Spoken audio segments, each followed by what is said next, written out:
ఫిరాయింపు ఎమ్మెల్యేల అనర్హతపై విచారణ వాయిదా పడింది. మాజీ మంత్రి కేటీఆర్ ఎమ్మెల్యే పిటిషన్లపై సుప్రీంకోర్టులో విచారణ జరిగింది.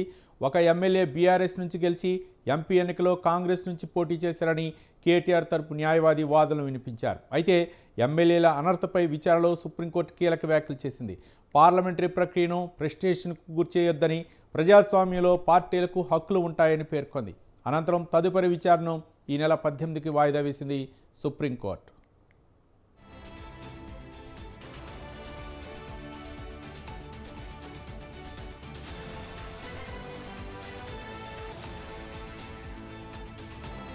తమ పార్టీలో గెలిచి కాంగ్రెస్ పార్టీలో చేరిన ఎమ్మెల్యేలపై అనర్హత వేటు వేసేలా స్పీకర్ను ఆదేశించాలని సుప్రీంకోర్టును బీఆర్ఎస్ పార్టీ ఆశ్రయించింది.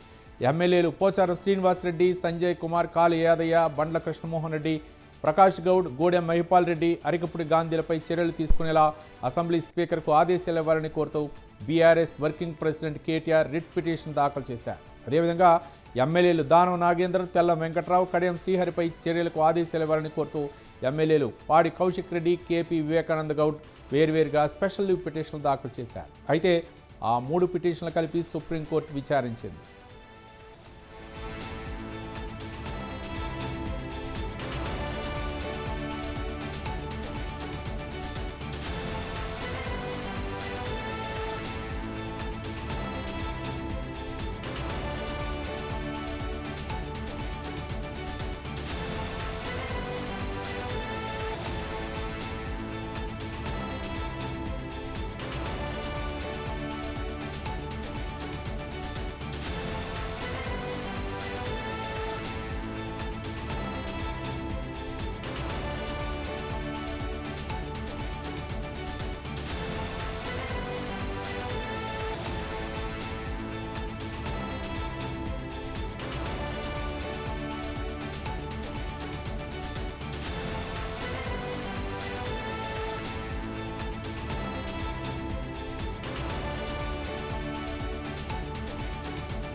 ఎమ్మెల్యేలపై అనర్హత వేటు వేయాలని సుప్రీంకోర్టును ఆశ్రయించింది బీఆర్ఎస్ పార్టీ. ఈ నేపథ్యంలో ఎమ్మెల్యేలు పాడి కౌశిక్ రెడ్డి, అలాగే వివేకానంద గౌడ్ బీఆర్ఎస్ పార్టీకి చెందిన ఎమ్మెల్యేలు సుప్రీంకోర్టును ఆశ్రయించారు. ఇక 2 పిటిషన్లు కలిపి విచారించాలని చెప్పేసి సుప్రీంకోర్టును ఆశ్రయించారు.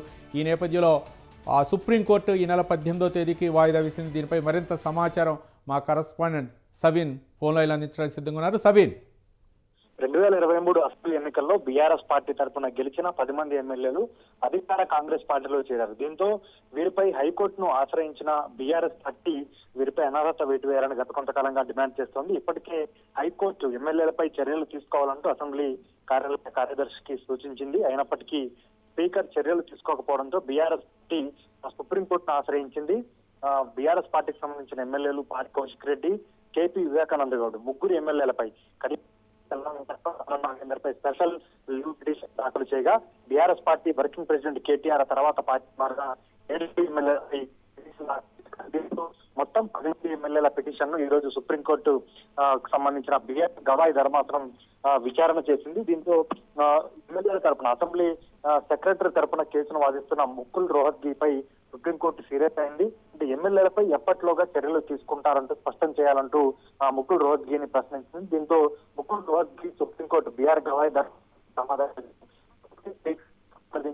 సమయం అడిగి ఎప్పట్లోగా చర్యలు తీసుకుంటారో చెప్తామంటూ ముకుల్ రోహత్గీ సమాధానం ఇచ్చిన పరిస్థితి మనకు కనపడుతుంది. ఇప్పటికే అసెంబ్లీ స్పీకర్ పార్టీ మారిన 10 మంది ఎమ్మెల్యేలకు నోటీసు జారీ చేశారు. వివరణ ఇవ్వాలంటూ నోటీసులు ఇచ్చారు. దీంతో ఎమ్మెల్యేలు తమ 40 రోజులు సమయం ఇవ్వాలంటూ అసెంబ్లీ స్పీకర్ ను కోరారు.